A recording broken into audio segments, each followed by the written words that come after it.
In 2009, the remains of 250 unidentified Australian and British soldiers were removed from a mass burial at Fromelles, and extensive attempts have been made to identify them and to notify families.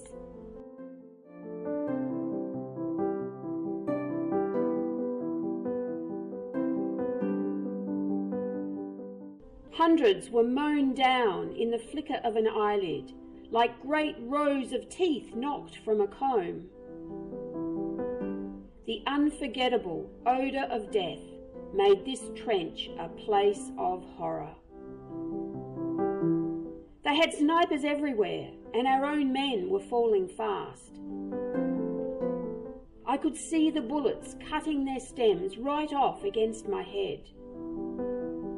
Shell after shell descended with a shriek, each one an acute mental torture, each shrieking, tearing, crashing, bringing a promise to each man: I will rend your flesh and pulp an arm and a leg.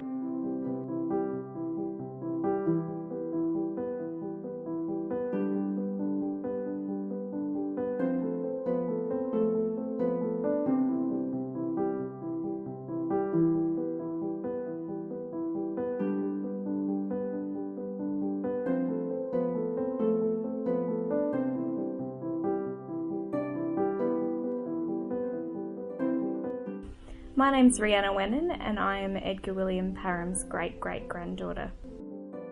Edgar was born in 1878, the eldest of 9 children, to William and Mary. At 23, Edgar married Ethel, and 4 years later they had 3 young children.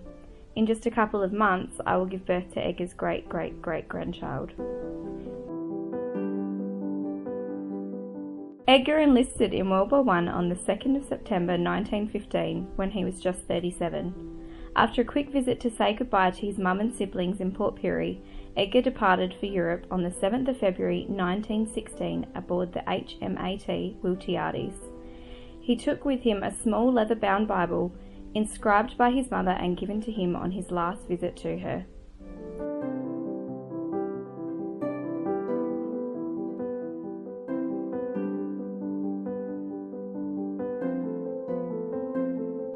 By the 19th of July, Edgar was one of the first soldiers to encounter the German in a small but bloody engagement in Fromelles in northern France.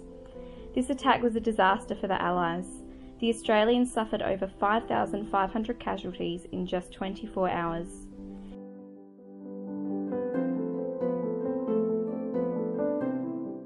Edgar Parham died at Fromelles on July 20th, 1916. His body was not recovered. 21 years later, Edgar's mother learnt that Edgar's Bible had been handed in to the British High Commission in London. The family was shocked and delighted, and in April 1937, Edgar's wartime Bible was returned to his mother. As Edgar lay mortally wounded on the battlefield at Fromelles, he pushed his Bible onto the German soldier. The German soldier took the Bible and kept it for the next 21 years. In 1937, when he also lay dying, he asked his brother to return the Bible to the dead soldier's mother. In the Bible, Carl Steinmetz had found the inscription E.W. Parham with the words Mother and Australia. Today, that treasured Bible is in the possession of Edgar's granddaughter, Barbara, in Tumby Bay. Edgar's remains were finally identified in 2014. In 2015, he was ceremoniously reburied in the Pheasant Wood Military Cemetery at Fromelles.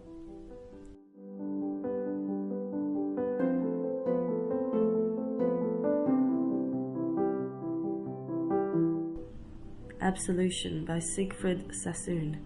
The anguish of the earth absolves our eyes, till beauty shines in all that we can see. War is our scourge, yet war has made us wise, and fighting for our freedom, we are free. Horror of wounds and anger at the foe, and the loss of things desired, all these must pass. We are the happy legion, for we know time's but a golden wind that shakes the grass. There was an hour when we were loath to part from life we longed to share no less than others.